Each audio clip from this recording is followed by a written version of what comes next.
So we got a 30mm we're using for the 2004 Toyota Sienna hub. We're getting that hub out in the center there. We're gonna hit with a hammer. Right now I have it on my strut compressor Vevor. You can use some jack stands that I got used in the video. So we're gonna do that now. We're getting somewhere. Yes, we are. See, we're starting to go down a little bit. So there's the hammer we're using, and we are making some progress. Well, y'all, get it out. There it is. Using the socket and the hammer.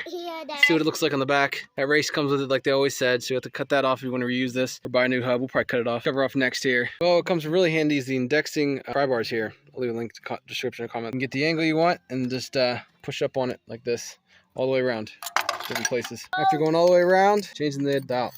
Now snap ring should be right in there. That's what they look like. I didn't really see anything wrong with them, but there they are. There's that snap ring right there. My recommendation is take that hammer, the screwdriver, tap on it this way, and then tap on it this way just to break that loose. I got my snap ring pliers here, going like this, and it's not working too well. So there I got it a little bit.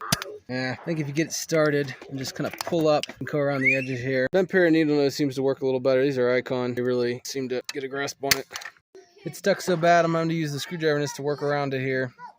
Well, after hitting it with the screwdriver, back and forth the hammer, using the Icons to get these out. All right, y'all, so what we're doing, putting a washer on this side, that's a number 5. We're going to use the 15 on the back here, give room for that bearing to come out, and the number 2 there, go right in like that, and we're going to put the head of the bolt to the back here, and we're going to put some of this brake grease on the tip of it here.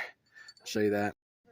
Got some grease on there. I'm gonna push the bolt through like that with the washer on this side. That number 5 plate goes over here with the washer, and then this nut with the threads, because it has some that are empty there.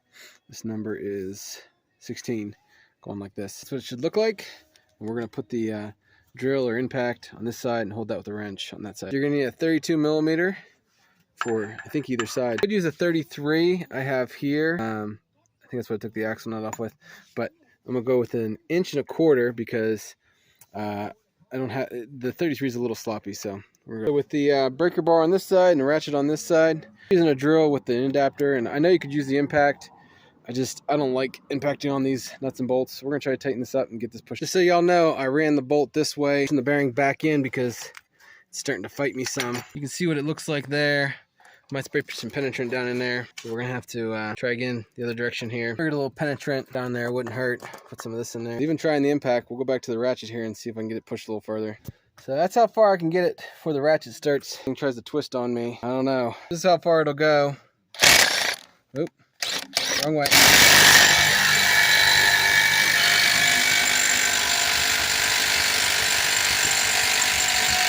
The impact before it stops. Didn't want to do that, but either way, it's still been a bugger. Well, we're getting some progress after using the 2 big breaker bars.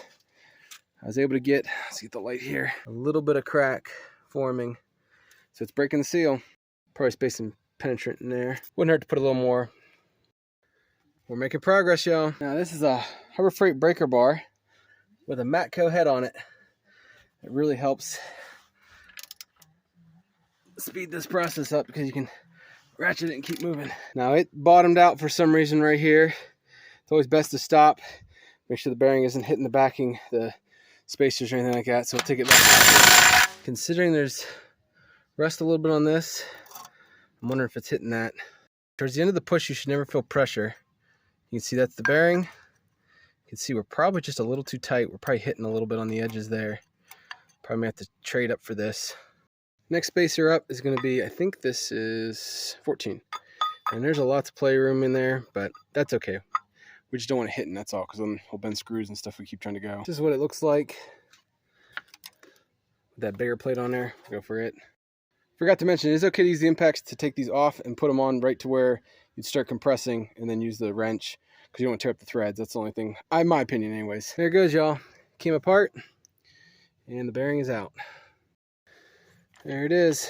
Now, you want to do all that in reverse with the new bearing. Maybe put this in the freezer and you just tighten them up, go in the other direction, flip this, you leave this pull here, and you just flip some of these brackets like you want to use this on this side. And so that, well, no, you don't, as long as you don't, nothing inside that face. But yeah, you just pull that bearing, put it on this plate that fits perfectly on the back side to this lip here.